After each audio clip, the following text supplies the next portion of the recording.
Folks, on today's episode, we have an incredible treat for you. We have the CFO for the state of Florida, Jimmy Patronis. We have an interview with him to discuss the new 87,000 IRS employees that were just hired under the Inflation Reduction Act by Biden. Stay tuned for that. We also are going to talk about student loans. The oddly enough, something's happening with the Ford Mustang electric vehicle. I can't imagine what that would be. We have a Virginia teacher who is suing the school. Jim will tell you all about that. Plus, we go into Joe Biden's highly decisive and incredibly scary speech last night. So all that and a lot more on this episode of Two Guys, One Coup. Be right back.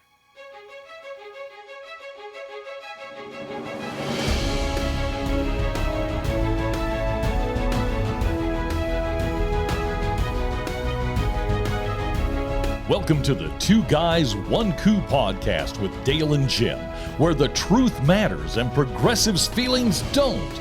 We bring you the facts from the perspective of two average, everyday guys who will never apologize for being America first, for adhering to our great Constitution, and for saluting the flag that our brothers and sisters have fought and died for. And now, here's Dale and Jim. Steal my damn thunder. What you folks don't know is I'm going on strike. Before we hit record, Jim says, I am prepared today. The Two Guys, One Coup. I'm prepared for it, which then told me, don't give them the opportunity to do it. Just when I can give something to the show. Yep, you take it right from me. Well, folks, thank you for joining us, Jim. I apologize for stealing your thunder. I had no choice. You threw up a softball. I had to hit it out of the park. Doesn't surprise me at all. Had to hit it out of the park. Folks, as we talked about, you're going to want to stay tuned for this interview. Fabulous. With the CFO of the state of Florida. Wish we had more time. It was absolutely. But he will be back. He will be back. But listen to what he has to say, because Florida, once again, sorry, folks, just leading the way, both personally and now fiscally, for our freedoms in this state. And other states should and could take notice with it. And of course, everything else we talked about.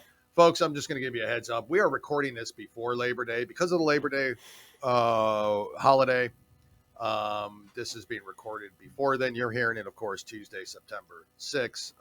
But this is not the day we are recording. So if anything happens between now and then, talk to y'all on Thursday, Thursday about it. So just want to throw that out there in case, some big news story happens over the weekend or something.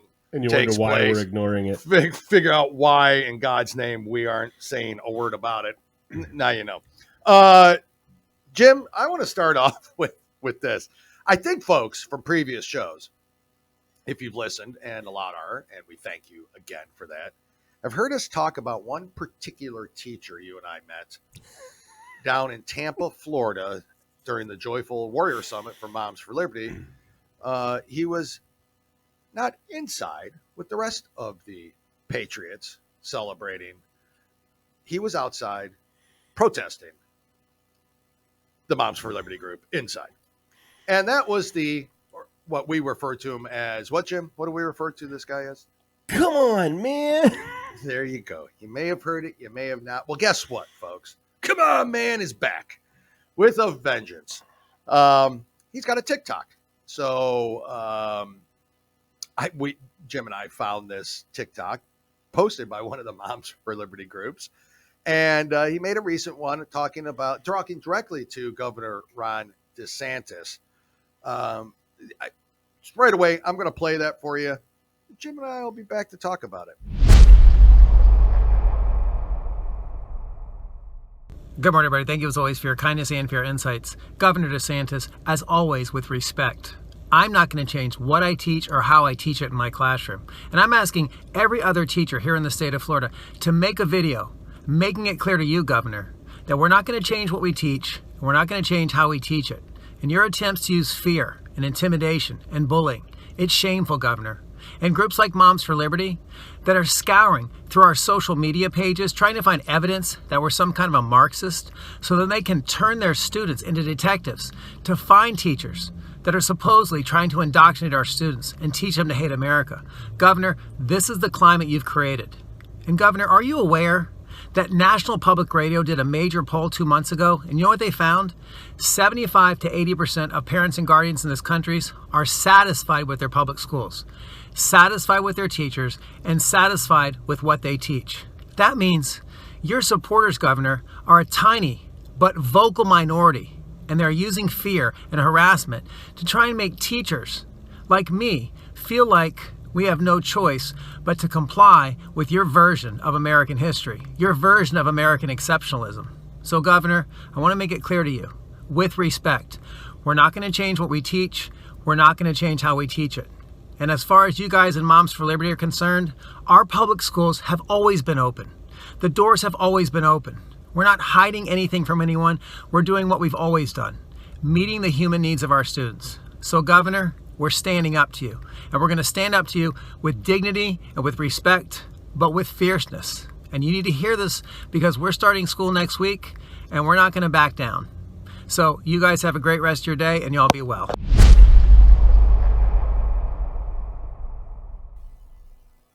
Come on, man.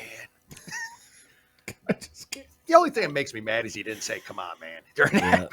But folks, what you just heard was a Hillsborough, I don't think he's Hillsborough County, but that is Brandt Robinson, and he's a teacher at Dunedin High School, Dunedin, depends on how you say it, but high school, that's just north of Tampa.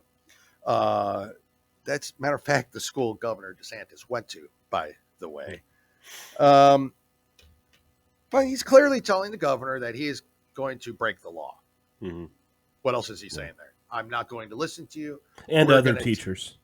And other teachers. Yeah. Yep. We're going to do what we want because what groups like Moms for Liberty are saying references them a couple times. Yep, Matt references them a couple times. Absolutely is not true, according to Mr. Brandt Robinson. Again, the most misunderstood thing that we are trying to accomplish here, whether it's Moms for Liberty, Governor DeSantis, we're not telling them how to teach. We're not necessarily telling them what to teach. We are asking them, don't teach that. Yep. And as parents, we have a right to say, to ask that question. Yeah. So, and get involved. Exactly. And Mr. Rock Climber, I'll tell you why in a minute. I know that. But Mr. Rock Climber, come on, man, is absolutely delusional, wacky. I hope you're watching it too, because then you get to see him.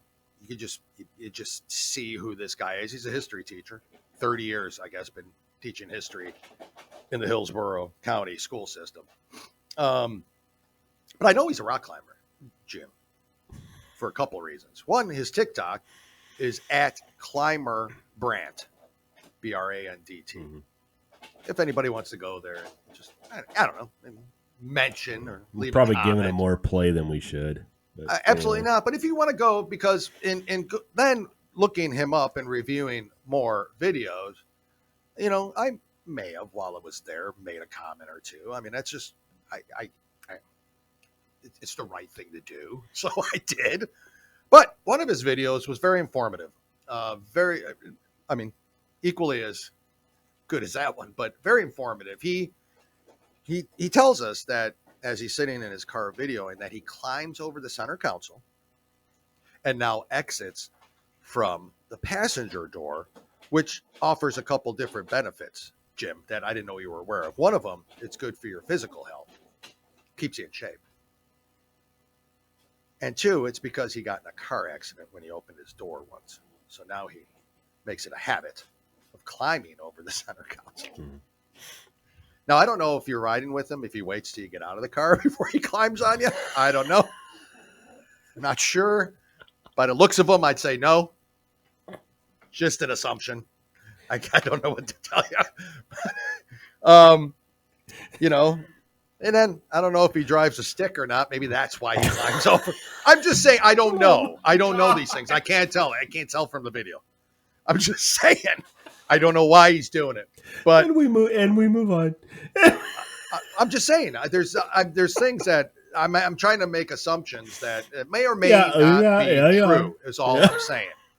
But going back to his video now on his willingness to not listen to Governor DeSantis, to call Governor DeSantis basically, I don't know, liar, like he's just lying about teachers and about the curriculum. My simple comment was this to him on that video that you just heard.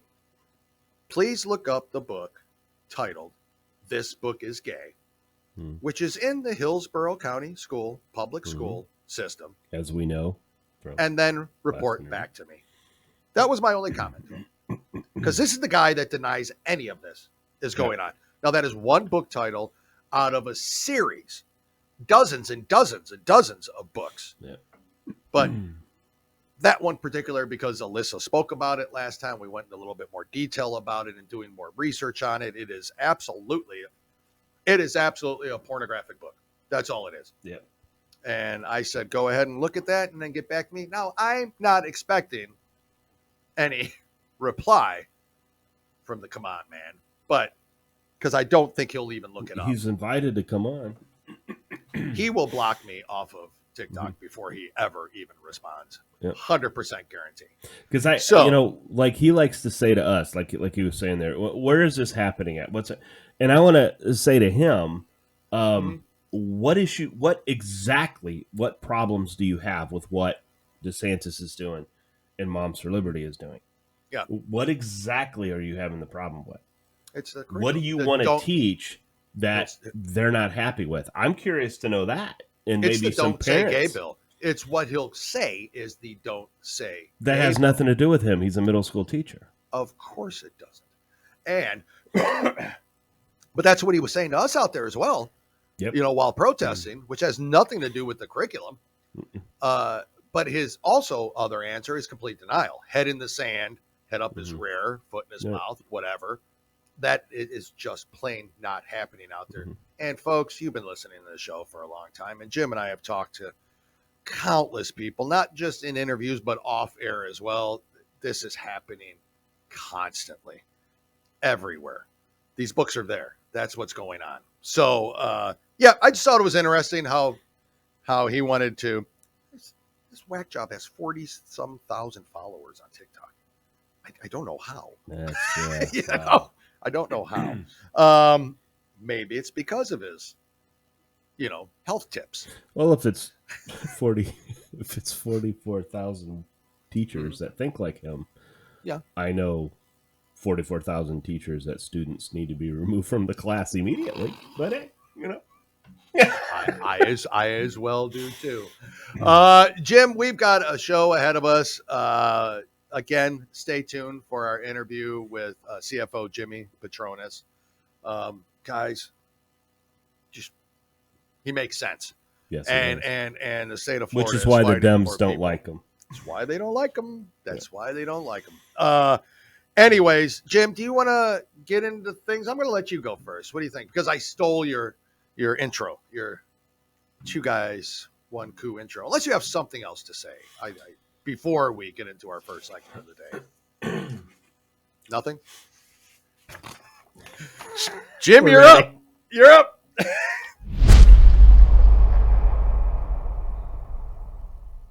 Okay.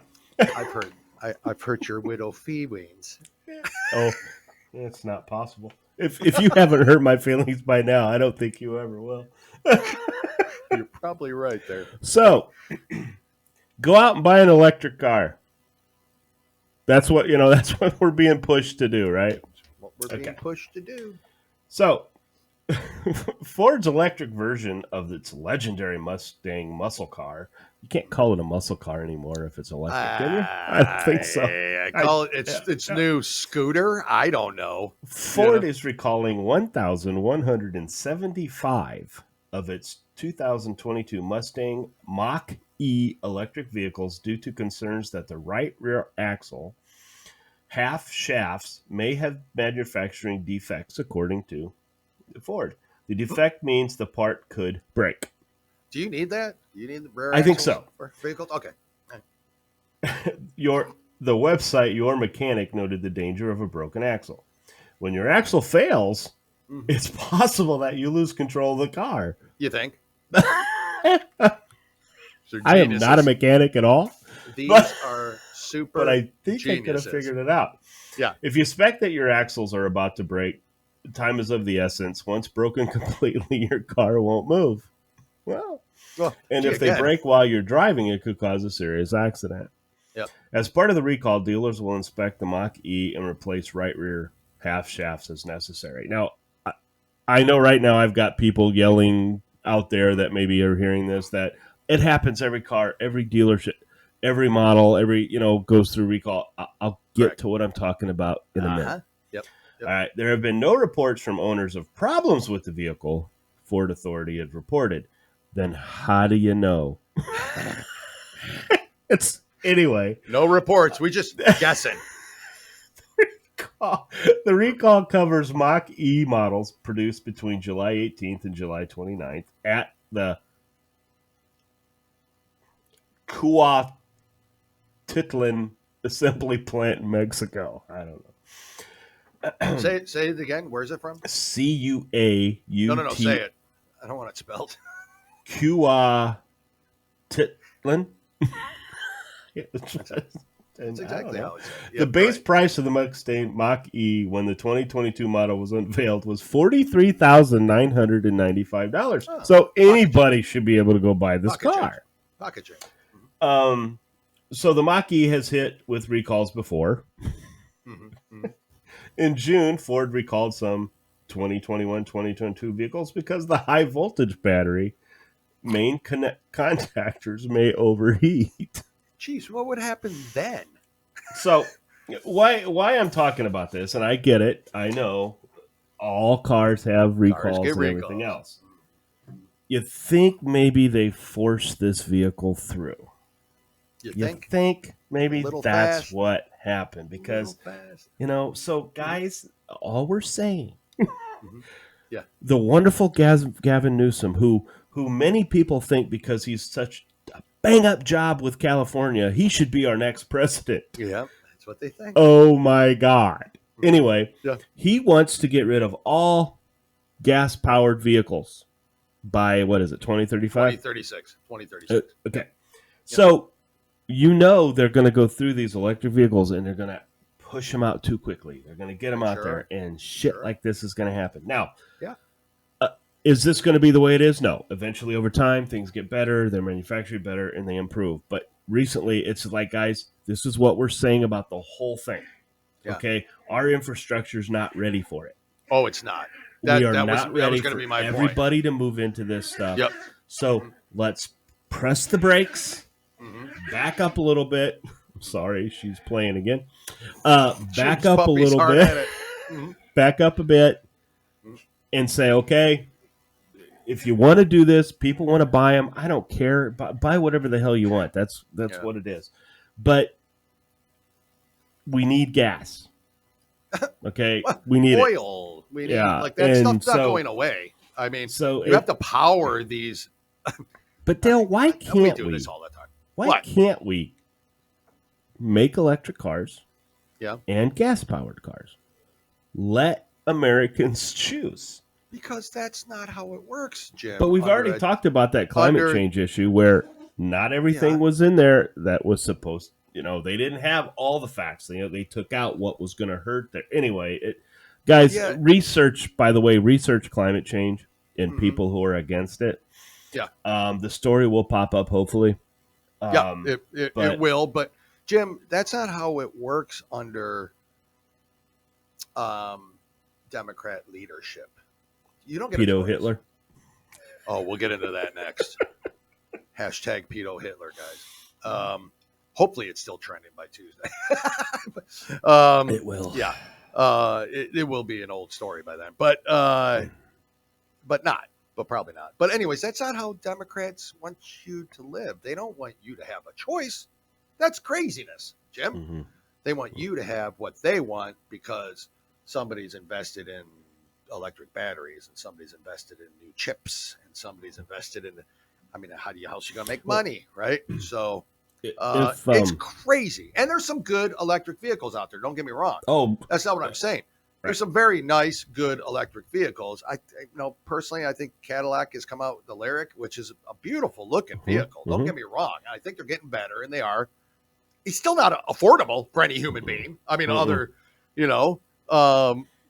be less affordable if the IRS gets their way. But anyways, we'll talk about that later. Well, see, there's less money out there.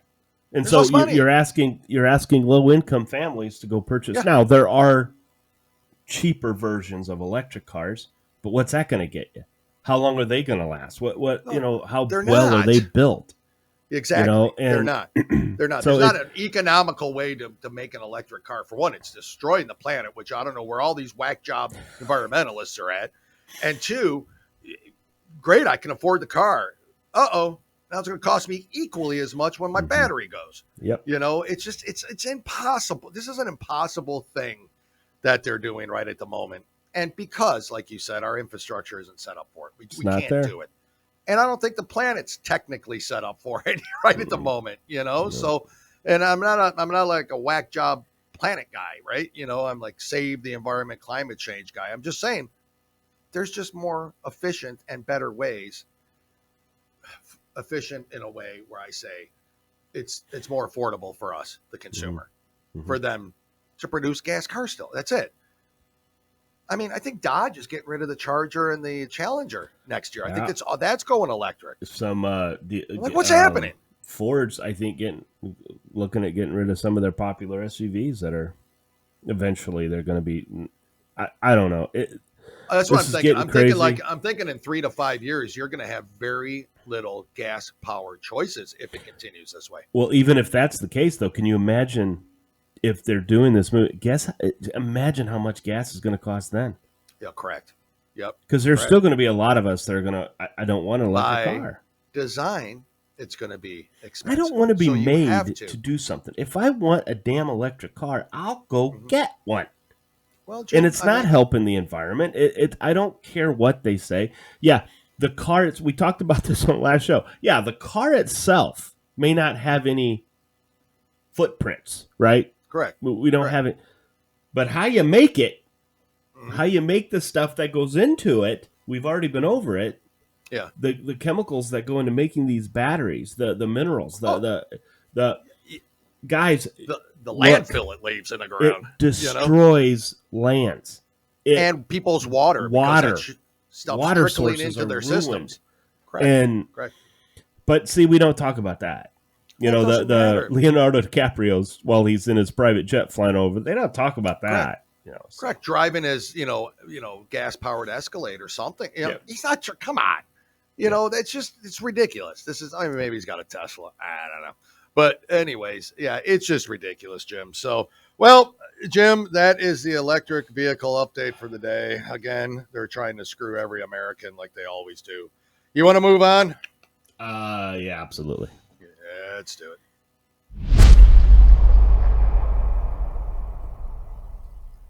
Well, I'm assuming by now, and by the time everyone's hearing this, you will have heard, or at the very least, seen pictures of Joe Biden's speech in Philadelphia on Thursday.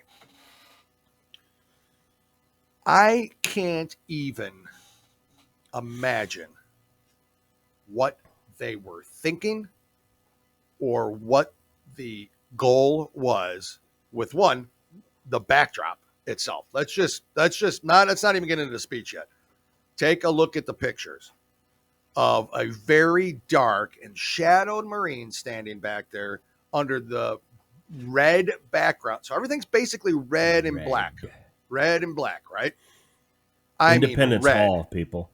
Independence Hall in Philadelphia. lit up like it's one communist China, to Red Square and you know, in Moscow. That's what I thought of. Yep. Or sure kind of led back to the colored pictures you see of Mr. Adolf Hitler speaking with the big red banners behind him, with the swastikas on them and all that. Now, I, Jim, am not one. I always hate when they call us Nazis or they call us. Right. I've never seen Trump stand in front of a. I've never seen a single president on American soil in a speech stand in front of a backdrop like that, where it is clearly sending a message that welcome to socialist America, welcome to communist America, and then you get into the speech. Jimmy, got anything to add about the backdrop before we? Well, all I wanted to put in is, guys, everybody, if you don't know what Independence Hall is, this is where the Declaration of Independence was signed by brave men. You're right. Yep. Who knew they were going to die. Correct. He gave a speech like that. A speech like this on there.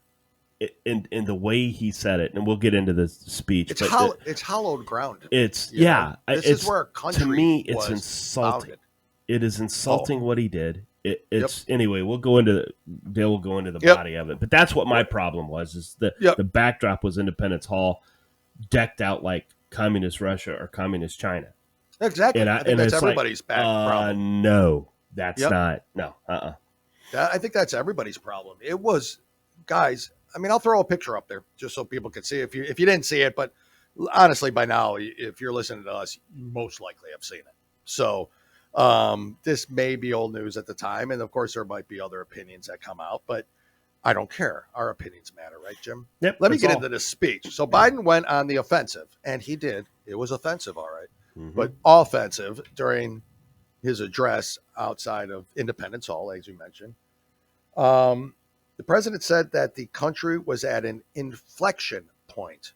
What does that mean? Why would he say that? Urged Republicans to reject Trump and associated extreme MAGA ideology. Now, what is extreme?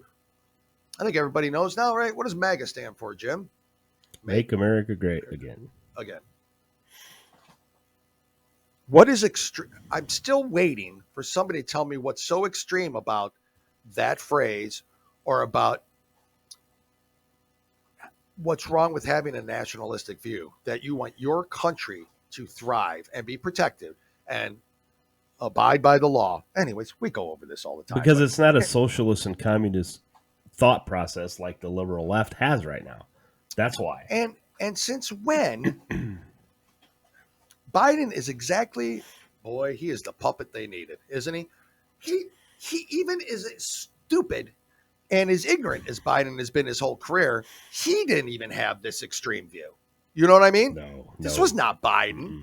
Now, just keep in mind, folks, as I go over some of the things Biden was racist, but that hasn't of course changed. He was. That hasn't he's changed. Always been racist. Yeah. He's always been racist.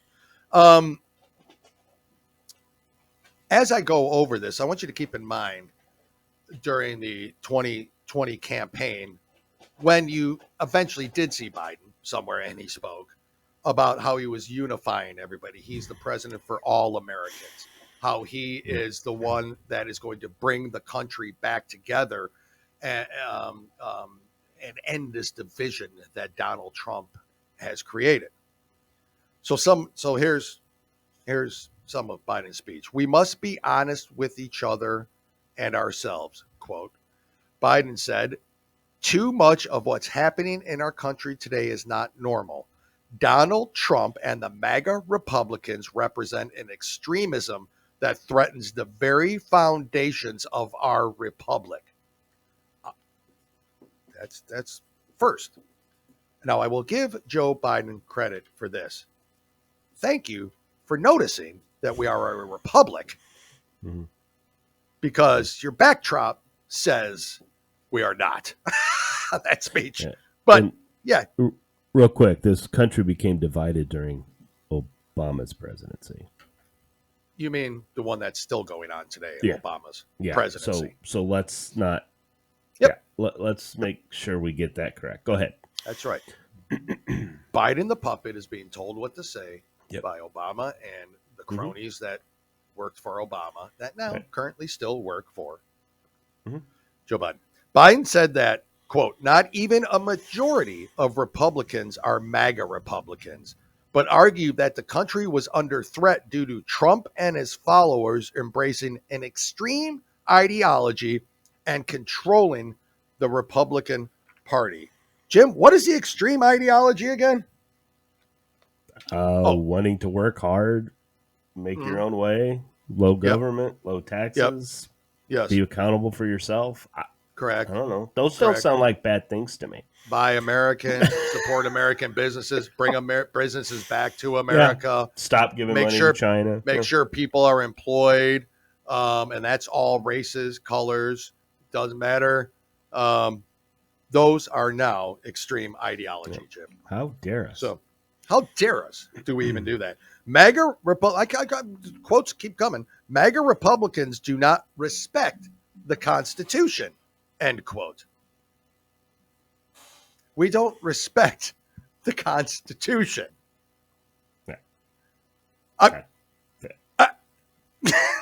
We reference it all the time. We can reference it. Yeah. They cannot. Right. Quote, they do not believe in the rule of law. Yeah, I caught that. The Defund the Police Party says we don't believe in the rule of law. They did not go on. Letting hard criminals out Correct. With no parole, no. Mm-hmm. Yeah. Yep. Mm-hmm. Yep. Yeah, that's us. We don't. That's us. They did not recognize the will of the people.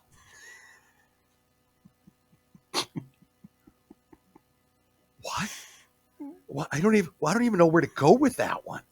They refuse to accept the results of a free election, and they're working right now to undermine democracy itself. We want people alive to vote. We want people that can prove who they are to vote. And vote once. Vote once. And we all want people to vote in person, as it should be. Yeah. Undermining democracy itself. That's who we are, Jim. We are undermining. We are terrible people. I didn't even know I was this bad. I had no idea. Yeah. I mean, I'm going to need therapy. Socialistic therapy afterwards. Yeah.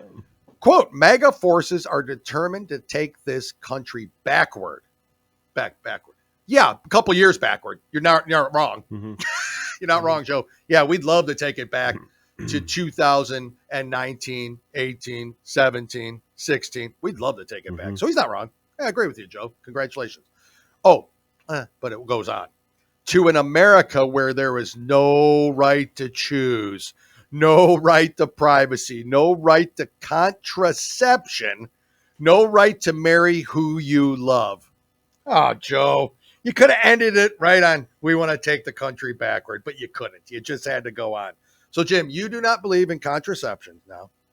You can't marry who you love.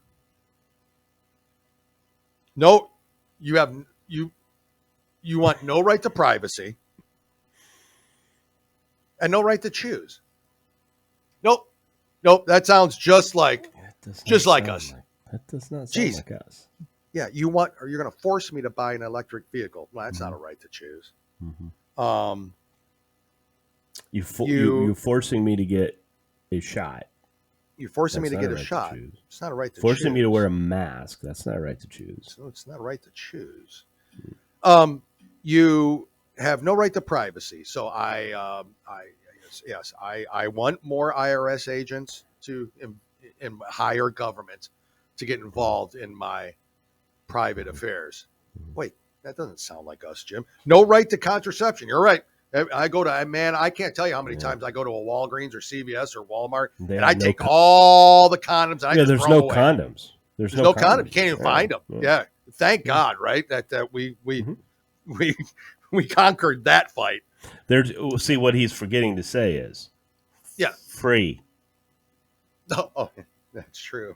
That's true. And no right to marry. And I'll give him this. No right to marry who you love. there is some, Yes. there has to be some sort of barriers. Yeah. I do not want a pedophile to marry a young child because he claims he loves them. Sorry, Joe. You're right. I don't want people to marry who they love. I have no problem with gay marriage. None whatsoever. None. That's me. I'm not saying that all. I get that. There are fringe groups everywhere. I get that. But yeah, you're right. I do have some limitations on and who can marry. Your limitations, and let me make this clear. The Republicans that voted against that bill that would allow, you know, marriage, they didn't not vote for it because they didn't accept gay marriage. Correct. They wanted the marriage to be protected, the sanctity of marriage be protected, because where does it stop? That's okay, right. fine. It never does with them. And again, I don't care if a man wants to marry a man, a woman wants to marry a woman. I don't care. I honestly do not care. That's their choice. Go for it. Do whatever. Yep. Where I have the problem with, and what I'm getting scared of, and I'm getting worried about, is what you just said. A pedophile wanting to marry a young child. And don't sit there and say that can never happen. Don't you dare sit there and say that. They're trying to make that more normal than you can even imagine. And they've done it in schools now. In elementary schools and middle schools, they've done it. They've allowed pedophiles to completely take over. And the last thing on that one is, I don't think you should be able to marry multiple people. No, I don't either. And that's next. I almost guarantee you that's next. Okay. Why a guy would want two women telling him what to do is beyond me. Love you, honey. But I can't do, But hey, I can't do anything right, But see, why do I want to be pointed that out? Yeah. So the marriage thing, okay, because there were some Republicans that voted against the gay marriage bill, which there was more to it than that. Just like the Don't Say Gay bill in Florida. Okay. Yeah. There's always more to it. You got to look at why somebody voted against something. You have to. Okay. You have to. There's a reason there. And it's just to protect the sanctity of marriage. Because we know the liberals just don't stop at one thing. They want more. They want more. And no, I'm sorry. You should, if you love a goat, you should not be able to marry a goat. I'm sorry. So he is wrong in that aspect. Exactly. Okay? That's what I'm saying. Yeah. It won't end, Jim. It won't. It absolutely won't end. It won't stop there. It never stops there with these people. It never stops. Jim, I want to go on and just read another quote from that speech. Now, remember, guys, as I'm reading this, Joe Biden is up there screaming this like the Third Reich. He is up there screaming this. It's frightening. Biden maintained that, and here's another quote, democracy cannot survive when one side believes there are only two outcomes to the election. Now, wait. Either they win or they were cheated. That's where the MAGA Republicans are today. Now, Joe,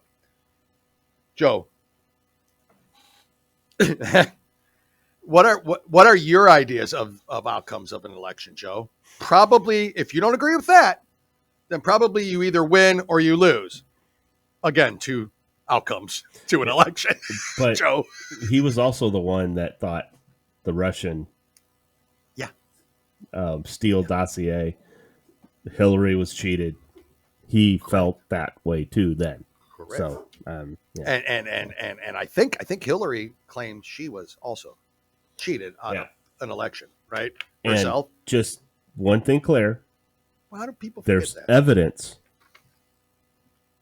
that something happened in 2020 when there was no evidence in 2016. Anyway, let's move on. Moving on, YouTube. Jim, that's all I got to say about it. It was frightening. I could go into, I'm not even going to. Andrew McCabe, who was the former director of the FBI, right? He was director, right? He was a Comey, McCabe, and then now Ray or whatever. He was one of those dorks. Said Biden's speech did not go far enough. That guy was in charge of the FBI, guys, and should be in prison, but is not. Jim, let's move on. Hey, you're up. Go on.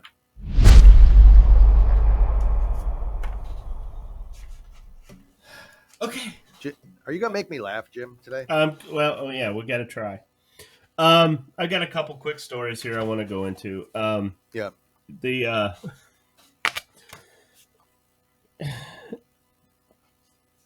The low income is what this pushing back the student loan payments and the forgiving 10,000, 20,000, depending where you're at, was supposed to help the poor, the lower income people, to help them do this. What it's actually is benefited, because remember, it is not deferred interest. That interest is canceled. Yes. Okay, Yep. so all that interest, everything stays. So that keeps getting added to the deficit, guys. Mm-hmm. Somebody's got to pay for that. Yep. Right? I mean, correct. It's how it is. Mm-hmm. Well, by extending the loan, the forgiveness for the loan out another, I think, 7 times. Mm-hmm. Now, Trump did it. Is it 7 times now? Trump did it at the very beginning. He did. Because, let's help, let's do this. He did that with the rent. They did all that. Mm-hmm. Well, then when things started coming back and we get back to normal, that's when he wanted to. Mm-hmm. But, of course, that's it getting pushed back. Yep. So, the whole point of this, the committee responsible for federal budget said the latest extension until January will add $20 billion to the deficit, bringing the total cost of repayment deferments, just deferments, oh wow, to $155 billion. God. So all these deferring that we've done through all this time, the one time Trump did it, and then the 6 times the Biden administration did it, $155 billion. Because remember, that's unreal. Interest that's gone. Mm-hmm. You can't recoup that. Mm-hmm. The repayment pause has now been extended 7 times, lasting 33 months, bringing the total cost of pause since the beginning of the pandemic through the end of this year to $155 billion, the CFRB said. Mm-hmm. Nearly every borrower has benefited from interest cancellation during the current repayment moratorium, while higher than expected inflation has eroded current balances. However, benefits have been highly uneven and extremely regressive. The CRFB estimates a total of, it keeps going up, Dale. Yeah. The total of Biden's debt cancellation is now between $440 billion and $600 billion. Wow. It keeps it's the highest number I've heard yet. Up. Mm-hmm. Of course. They say the pause on the loan repayments benefits higher earning borrowers more, so those with the most debt, like doctors and dentists, save the most. Think about it, guys. Think about it. They had to borrow more money. They had to borrow more money because their school was more expensive. Of course, but general public's not going to think that way, right? Exactly. They're like, "Oh, I'm getting mine." Yeah. Yeah. So they also earn a lot more. 8 of the 10 highest paid occupations in America are types of medical doctors, and the other 2 are types of dentists. A very small percentage of high debt borrowers, who are almost entirely those with professional degrees, disproportionately benefit from the pause. Mm-hmm. Okay? Although only 7% of borrowers have over $100,000 in debt. Their debt accounts for almost 40% of the amount outstanding in the loan portfolio. Those with over $200,000 of debt account for 2% of the borrowers and 17% of the amount outstanding. Wow. So it's benefiting the higher paid positions. The wealthy. Okay. It's bad. Dentists, doctors, all that good stuff. Which, I'm sorry, I want my doctor to make as much money as he wants. I want him to be happy. I thought there was a limitation on the amount of money this is just deferment. This isn't the $10,000. No, it's everything. It's everything now. It's everything together. When I say the 600, because when you add the deferment, that adds another $50 billion, which now adds to the overall the forgiveness, right? Because we're continually pushing this out. Yep. At the Center Square previously reported, the NBC Momentum Survey reported that 59% of those surveys said they are concerned that canceling student debt will raise inflation worse. that number should be higher. Yeah, it should be much 100% of us should be concerned. Okay. So Republicans are especially concerned. 81% of Republicans say student loan forgiveness will make inflation worse. Of course it will. I want to meet those other 19 and have a little discussion with them. Well, that's double the that's number. Your Romney guys. Here's what scares me. Nearly double the number of Democrats, 41%. It's going to add for the deficit. Again, when you're forgiving a $600 billion, where's that coming from, folks? We know now. You don't just say, okay, we're adding it. It comes from tax increases. It comes from increased prices on products. Everything goes up, which is inflation. And it comes from able to do more audits on people to generate more tax revenue. Oh, Jim, full circle. Go on. One last quote. No. You finish. We're not going to that. Former Obama administration economist Jason Furman said it would be gasoline on the inflationary fire.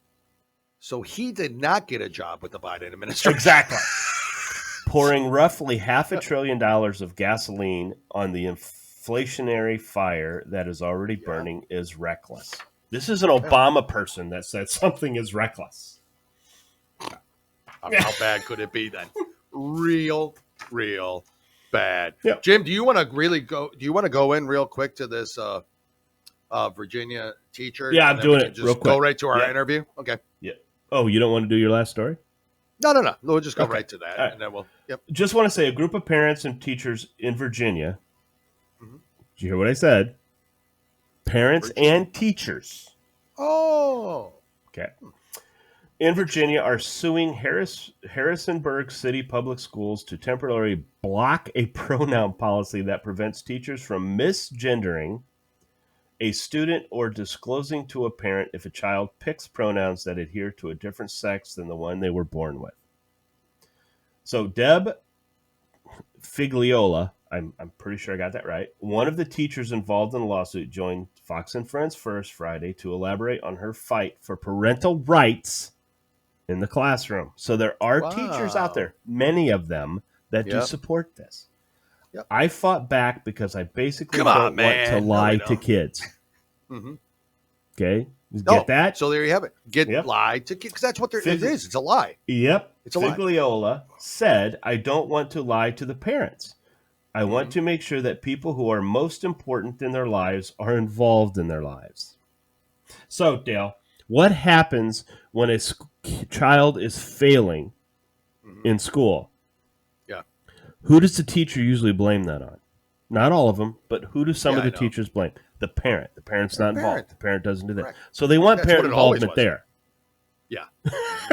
So anyway. But not in the misgendering of your child or whatever name calling they want to give your child. Figliola and other teachers and parents filed a lawsuit last week in Rockingham County Circuit Court alleging that the school district policy, which requires teachers to use students' preferred names and pronouns at schools without parental knowledge, violates their First Amendment rights. That's the Constitution, my friends. Yep. Wait a second. We don't follow that. Biden said so. Yeah. Okay. So yeah, you know what they need there, Jim? You know what they need there? They need a Moms for Liberty chapter in Rockingham County, Virginia, if they don't have one. They might as well have one now. It sounds like they're. I mean, this is where sounds like they've got enough. Parents and teachers have come together to say no. Correct. That this is not. We have to protect our children. So, and if I had to guess, that teacher isn't part of the teachers union. Would be my guess. Maybe she is, and that'd be impressive. That would be my guess. But I bet she isn't. And if she is, she won't be long. Unfortunately. So come on, man. Yeah, this is happening. Whether you want to bury your head in the sand, like you so eloquently put it, or just continue down the path that you're going down of indoctrination and doing whatever the hell you want to do to these children. But parents have a right. We have a right to know what's going on in the school. Yep, we do. We do. Sorry if you don't like it. Actually, I'm not sorry you don't like it. That's just the way it is. It's the way it is. There are Who children. cares if you don't like it? Yep. There are children. So, yeah. Yep, Jim. Unbelievable. The last story I was gonna do was a little bit about the sanctuary state that California is going to be for gender kids. Listen, it's really bad. But when is California just going to become its own country? Or just when's that San Andreas fault thing going to happen? I mean, maybe we need to go I don't want people getting hurt out there. That's not my point. Well, you know what? Sometimes you have to break a few eggs to make a cake, right? Well, sometimes. That's That's bad. how you look. That's how you look at human life. Two guys, one coup, want people to die. Oh my god! Oh my god! No, they refer to people as eggs. That's what you call a joke. We did start off as eggs. So a joke is something that a person says that is funny, can be offensive if you are a wuss, but a joke is not real. A joke is a joke. Being offended is all subjective. Like, if you were offended by what we said about Michelle Obama in the last episode, tough shit. Too bad. It was funny. It was funny. Too bad. That's too bad. That's too bad. Jim, we're going to get right into our interview with the CFO for the state of Florida, Jimmy Patronis. You'll hear the introduction, so I don't really need to go into it much here. But boy, this guy's got a plan. Yeah. The state of Florida has a plan. Yeah. He's good. He knows what he's talking about, and he is highly concerned, as we all should be, about the new IRS employees that are being hired under the new Inflation Reduction Act bill that the Democrats just passed in Congress. So, folks, listen to the CFO. We'll be back as soon as that is done to review and wrap it up.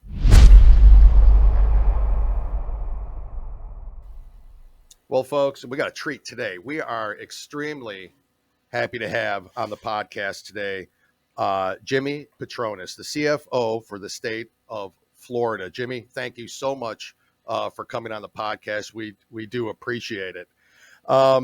Just a little bit background about Jimmy. He is a CFO of the state of Florida, has been in that position since he was appointed in 2017, was elected then in 2018. And is up for election again this November. The way the state of Florida is running, I don't see any issues with him winning that re-election. That is for sure.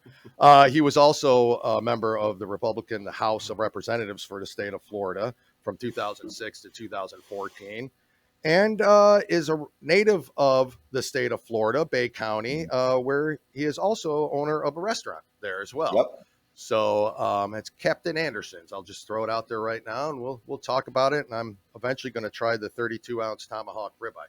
But anyways, that's for another subject. The reason we wanted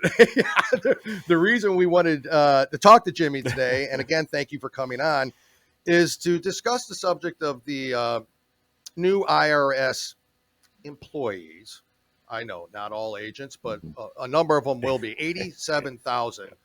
Which was passed under the guise of the Inflation Reduction Act that just went through Congress, which we can't see ourselves how that's going to reduce any inflation. But Florida has a plan to try to combat some of this, and we wanted him on to kind of tell us what that's going to be. So, Jimmy, again, thank you for coming on, and please let us know what's Florida doing that's leading the way in the nation again. Sure. So it's, again, a real pleasure to be able to join you this morning. The Inflation Reduction Act, I think that does about as much for reduced inflation as the Affordable Care Act did for lowering healthcare costs. Agreed. Congress, and look, and it's crazy. Both packages, both those legislative pieces were totally partisan issues, only Democratic supported. And as I see what's happening in Congress right now, between the last two pieces of legislation, that they passed $1 trillion in new spending. I'm just fiscally minded. I grew up in a restaurant business, like you spoke to earlier. I like understanding what the bottom line looks like. I appreciate the leadership of Governor DeSantis and what we've been able to do for the fiscal health of the state of Florida. We socked away $21 billion in reserves this year. and that's the most ever in the history of the state of Florida, over triple of whatever we've ever done in the past. So that now that, and here's why I get so spun up and concerned, and why we felt like Florida had to have a plan of action with the Inflation Reduction Act. Last year alone, $23 billion of new annual income has moved to the state of Florida. That's $23 billion worth of new jobs, new businesses, retirees, that folks that have brought their wealth to the state. And that's going to be a recurring amount, $23 billion. Now, will they spend every cent of that $23 billion every year? I don't know, but they're going to spend a lot of money. And the state of Florida is a sales tax state. So we're not an income tax state. So it's good for the state of Florida. In contrast, California, they lost $18 billion in annual income. They have a state income tax. They have a state sales tax. They fee you to death. They fee you when you die. So, I mean, there's definitely an attractiveness to the state of Florida. We've got about 900 people a day moving here, bringing those type of dollars. Yep. So, I mean, look, if I'm the IRS, I mean, I'm not going to work hard. I'm going to go shoot fish in a barrel, and I'm going to go where the money is. So you go and you target, the states of Florida, Texas, Arizona, where those dollars have moved to, from those high tax states to the low tax states. What's been interesting is COVID was almost like pouring gas, and created an incentive for that movement, because especially Florida's got 2 seasons. Y'all understand a little bit how the panhandle season works. Mm-hmm. The season here is in the summertime. South Florida, the seasons there is in the wintertime. So a lot of folks that went there for the winter, who got stuck because New York locked them down, a lot of them stayed. And a lot of them realized, this is actually a nice place to stay in the summertime. So again, I think we're going to be targeted. So this was my concern, is we needed to try to play in lanes that we could legally. And if some of those lead to legal challenges, so be it. I believe in state rights. So, one, we were going to say all state chartered banks. Those are the banks that we license and register in the state of Florida. If a state chartered bank gets engagement from the IRS for an audit, then it must be reported to the state. And here's one of the angles. Look, I'm not trying to be a jerk, but if I've got the IRS targeting Floridians and I see a pattern, the best way to know, because the banks are going to be notified, is let the state of Florida know. And then in Washington, you have got members of Congress that are chairs of committees who have oversight over the IRS. Well, you know what? I'd like to provide them that report and that data of what we're seeing look, it's all taxpayers' money. I don't care if it's from the state of Florida or from where it is, but members of Congress need to be informed. So that's number one. Number two, we want to create a kind of like a defense fund, where if you are targeted by the IRS and then you ultimately have to defend yourself, then there will be a fund that will help you be made whole for your legal expenses if you prove in a court of law that this was political targeting. Good. We saw it in 2013 when Tea Party groups were targeted by the IRS, and then in 2017 they came out and disclosed that we targeted groups, and the interim director of the IRS even resigned after that. So that's number two. Number three, we want to create a series of penalties where if you are targeted, these agents then, or their contractors or those collection agencies, can have criminal charges brought against them. And the concern that we've got is trying to just create some pushback. 87,000 new employees. And sometimes I'll say 87,000 agents, but to your point, let's be honest, let's be transparent, let's be fair. Probably not going to be 87,000 agents, but it's still going to be thousands of agents. A lot of them. Yeah. So even if that 87,000, if only 1% has a political agenda, we're humans. We're humans. We make decisions on. That's 870 rogue decision makers out there in the process. Perfect. So so those are the 3 items that we. Oh gosh, now you're making me have to think. I'm sitting there. I've said this where I know it in my sleep. The 4th item is you may have to help me here a minute. This is not supposed to happen during a podcast. This is exactly what a podcast is about. Especially ours. Especially ours. All right. So we got the banks, we've got the fund, we got the targeting. Oh, and so we want to go into some type of a licensure registration. I'm sorry, that was the last one. So this is the yeah. part that probably we would have probably the most challenges is how do we force licensure onto the state of Florida? Mm-hmm. Well, what we can do is, again, a lot of those players that live in that space that are contracted with the IRS, we can force them to have certain licensure. And hey, maybe a novel idea is maybe a class on ethics. I have to take them. Why shouldn't Yep. you know? And this is what I told my team the other day. I said, you know, if you look at what we have to do right by the citizens of the state of Florida, we have mandatory ethics training every single year. Yep. All of our public communications, all of our private communications, if they're related to official business, have to be made available to the public upon request. There's all these things, our financial disclosures. Sure. All those things are required in the state of Florida. In Washington, none of it's required. So again, I'm thinking a little bit of Florida sure could go a long ways in Washington, D.C. It sure could. It sure could, Jimmy. That's fantastic, and we wish you luck in that battle. That's recently in the items you spoke about, in the 4 was recently in a bill you just drafted, I believe. Correct for that? Yes. Yes. So, and we've got members of the legislature have already reached out saying, Jimmy, can we run the bill? So anyway, we're working with the House. They're a little busy right now in the middle of an election. Sure. And we a little bit. yeah. But they'll be wrapped up in November. But again, it's a concern to me. Look, I hate feeding the beast more money, but I totally believe if there's a law on the books and you're supposed to pay a fee for this service or a tax for this particular purchase or transaction, you know, I'm good with that. But don't target me. Don't. And we, as we saw from the administration in Biden's speech last night, it was way out of the line. It was very decisive. I mean, the guy was screaming into the microphone the whole entire time, and I don't even understand how this is trying to create an environment or an atmosphere for functional government that should work together, which now it's not. It is not. And Jim, I'll give you you got a question. I'll give it to you in 1 second. But that speech alone spoke volumes to me. Not only is he demonizing half of the country, half of the voting base, he is that coupled with an armed IRS tells me a few things. It tells me they sure as hell are going to come after you. And they're going to come after your small business, and they're going to come after the person who's, trying to make a living selling things and getting stuff from Venmo and things like that. I mean, they're going to utilize those agents to come after the small businesses and the people. And that speech alone should tell everyone that that's exactly what's going to happen, and they're going to target again. And Jim, go ahead. You can ask a question. Amen. Yeah.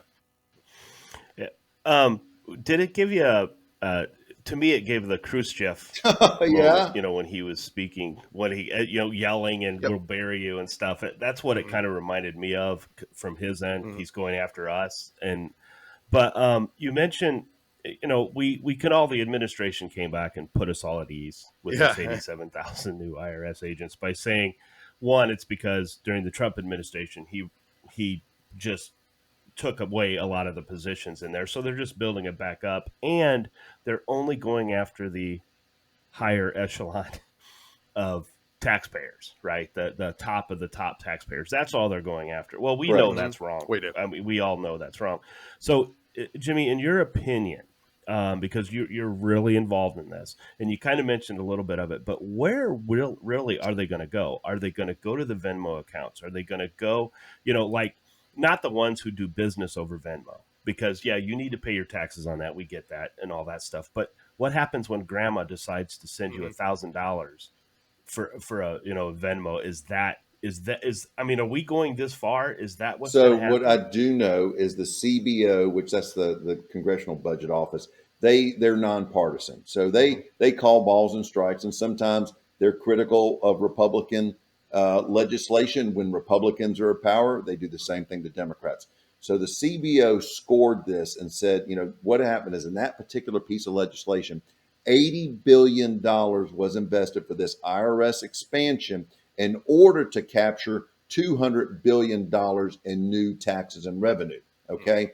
So the CBO said there's no way that you can achieve that delta of $200 billion without targeting the sub $200,000 a year Correct. individual. Yep. And so you think of how many small businesses, whether it be a seamstress, a hair salon, you think of all those sole practitioner operators that may hit that $200,000 or maybe just over $200,000, but between their wages, their expenses, their supplies, their overhead, their utility bills, their rent, all those things. I mean, that's a targeted audience. It is. So again, I think all those businesses, look, we get worn out by de nauseum by H&R Block and all the other tax professionals out there. And here's something I'm getting off on a tangent, but why should I have to go hire somebody to go navigate the complexities of our own IRS tax code? So, right. I mean, I just look at, if a small business is going to be targeted, this is exactly why we wanted to create this defense fund. If they're going to be targeted, they're going to be intimidated. The first thing they'll want to go do is hire an attorney. Maybe they'll go hire an accountant. But why should you have to go and hire anybody in order to interface with your own government? Exactly. And that's a sad day that you have to go hire professional help to pay what you have an obligation as a business. But this is what we will do in order, out of fear because of the unknown. Because to me, the IRS does not bring a comforting, warm sense in my household or my place of business. Nope, never will it. Not at all. And you mentioned earlier about the IRS targeting and the defense fund and what that's going to actually benefit people, and the fact that Lois Lerner was at the head of that back in the Obama, when they were targeting the Tea Party and then conservatives and conservative groups. And now they've hired this Nicole Flax, who has been with the IRS since 2008 and worked directly under Lois Lerner.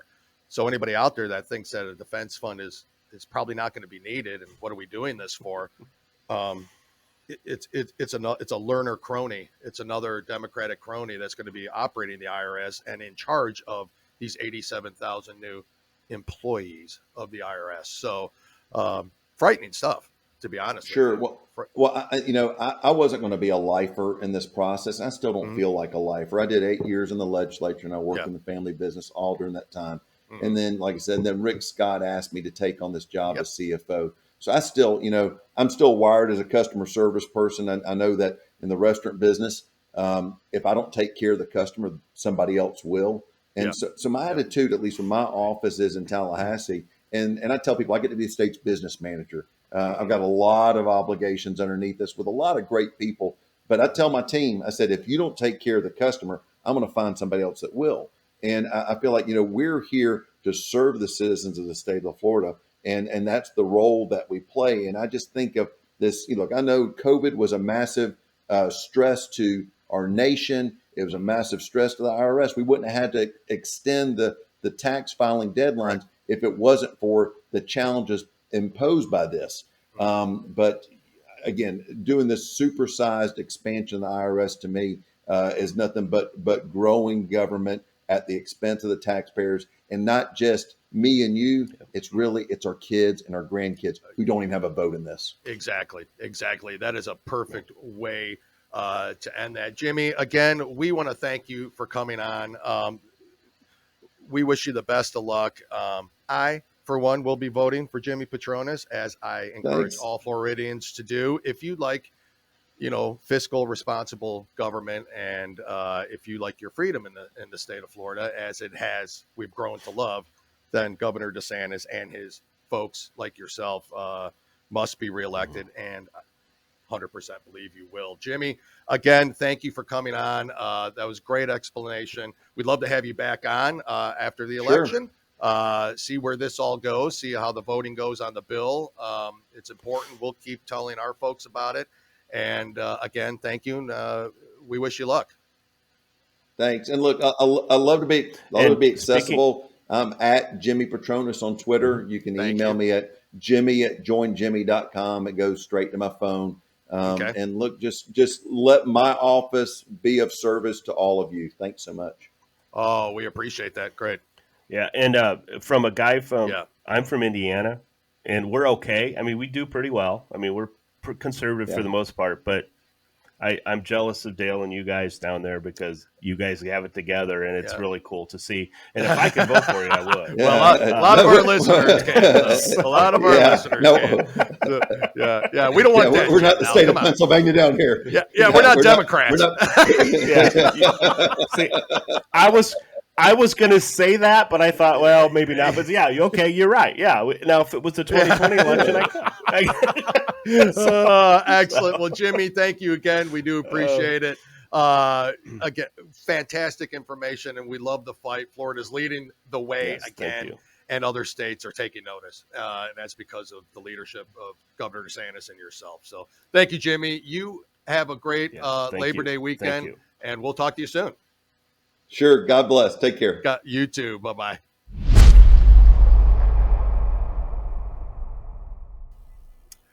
Jim, I cannot thank him enough again for coming on the show. It was an honor. And I also want to mention that it was Calvary Strategies that hooked us up with this interview.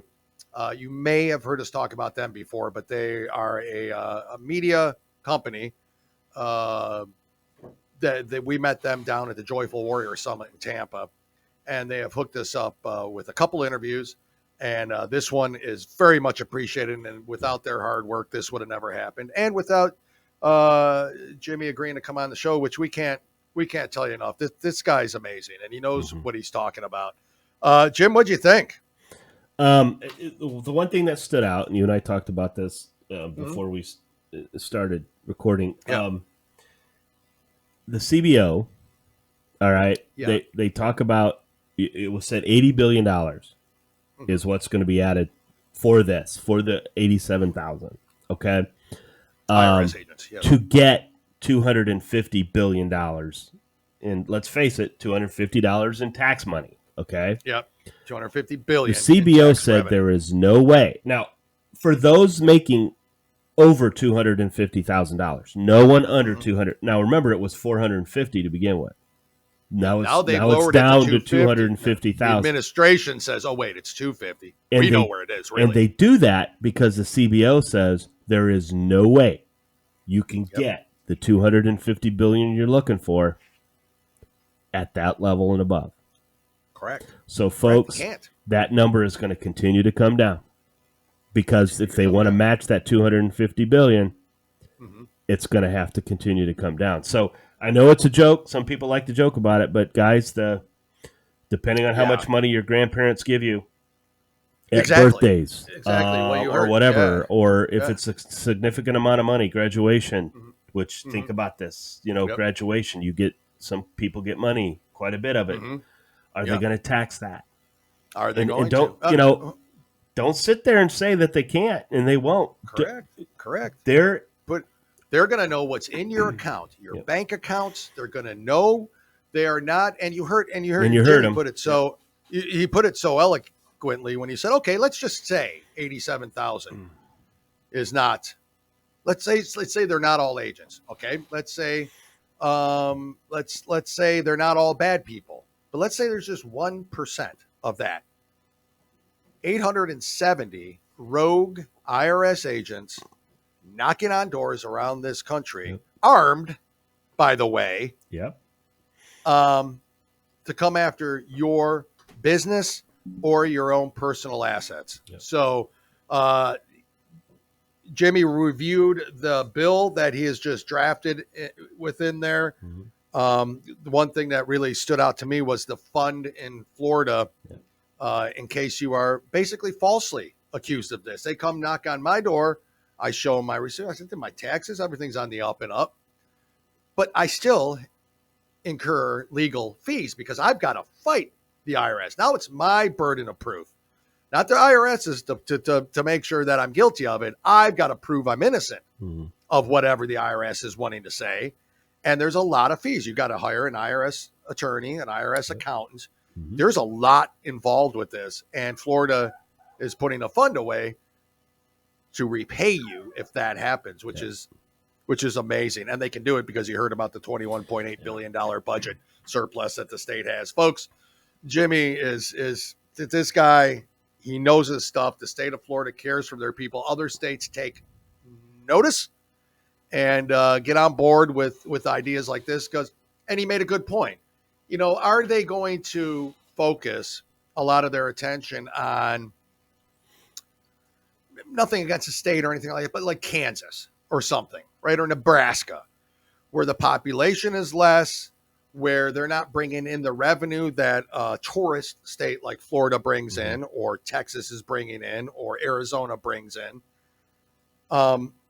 Where are they going to focus their attention on? It's going to be where the low hanging fruit is. Yep. The amount of people, you heard them, 900 people a day are moving to the state. 900 a day are moving to the state of Florida. That's insane. And they're going to come here and they're going to go after everybody. And I know we got a lot of Florida listeners because we got a lot of Moms for Liberty groups in Florida, and a lot of them hear us. Folks, this November 8th, vote for him. Vote for Governor Ron DeSantis if you care at all about your freedoms personally and fiscally.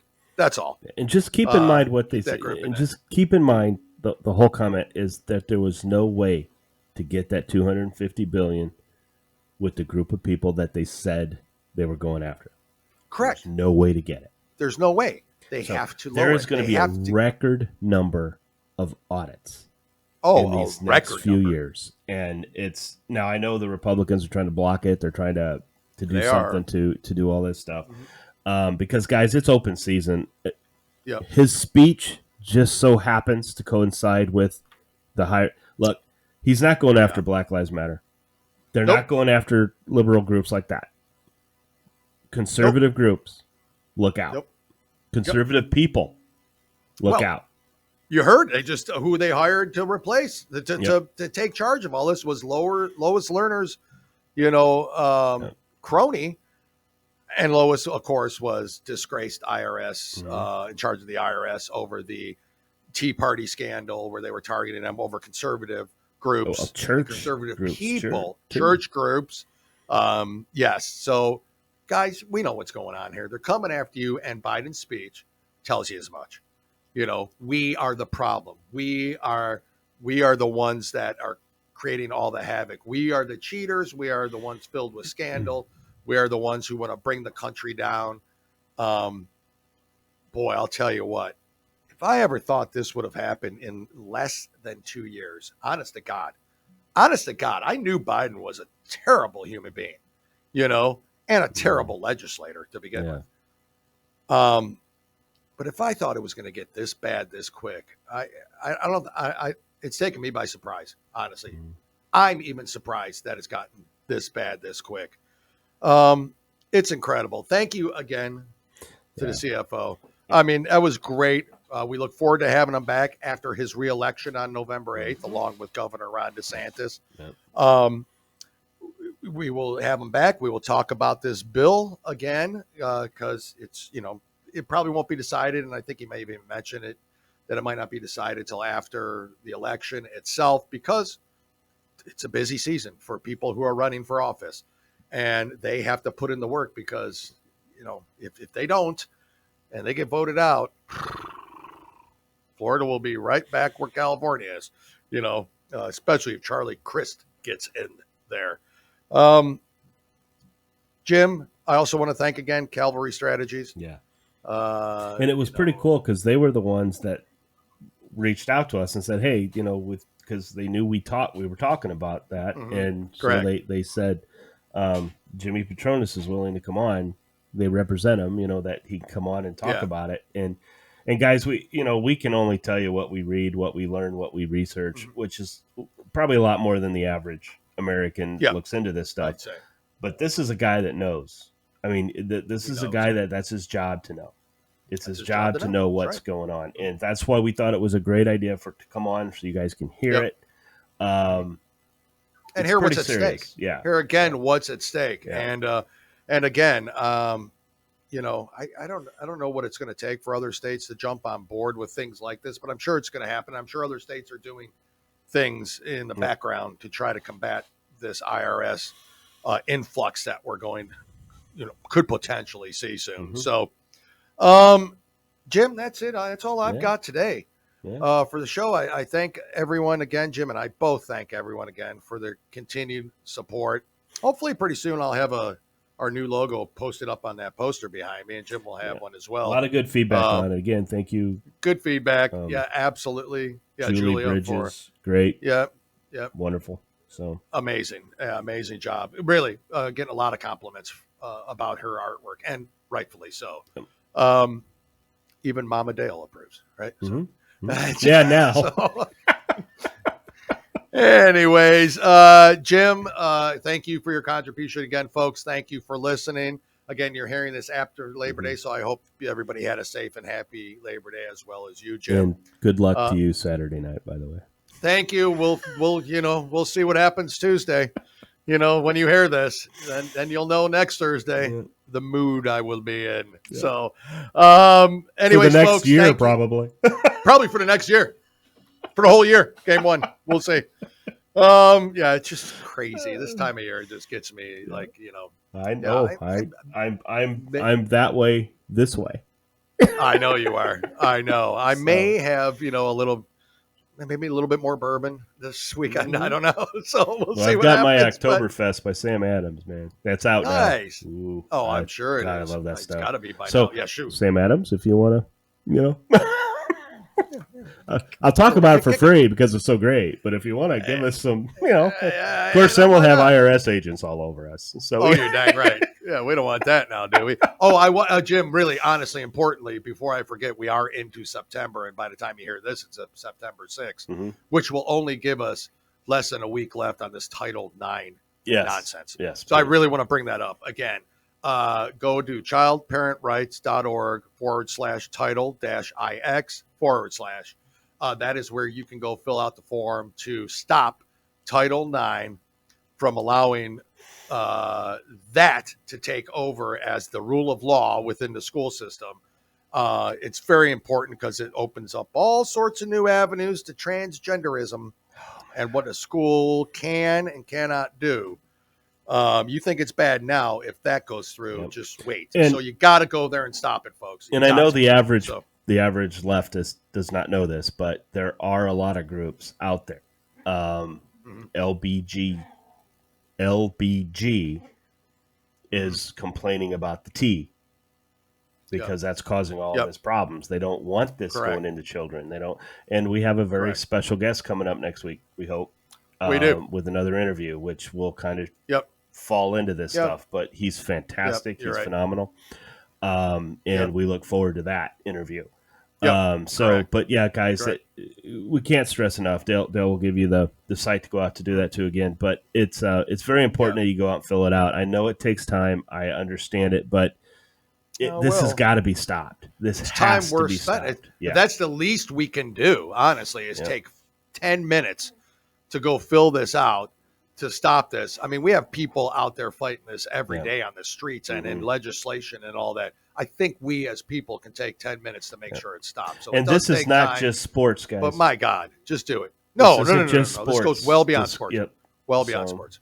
Yeah, well beyond sports. Again, childparentrights.org/title-ix/. Jim, great show. Yep. Thank you again, CFO Patronis. Thank you again, Cavalry Strategies. Boy, that was hard for me to say. For setting that up. We do appreciate that as well. They're great awesome people. Guys. They are great people. Great people to work with. Jimmy, we'll see you Thursday, right? Yep. Have a good one. Bye.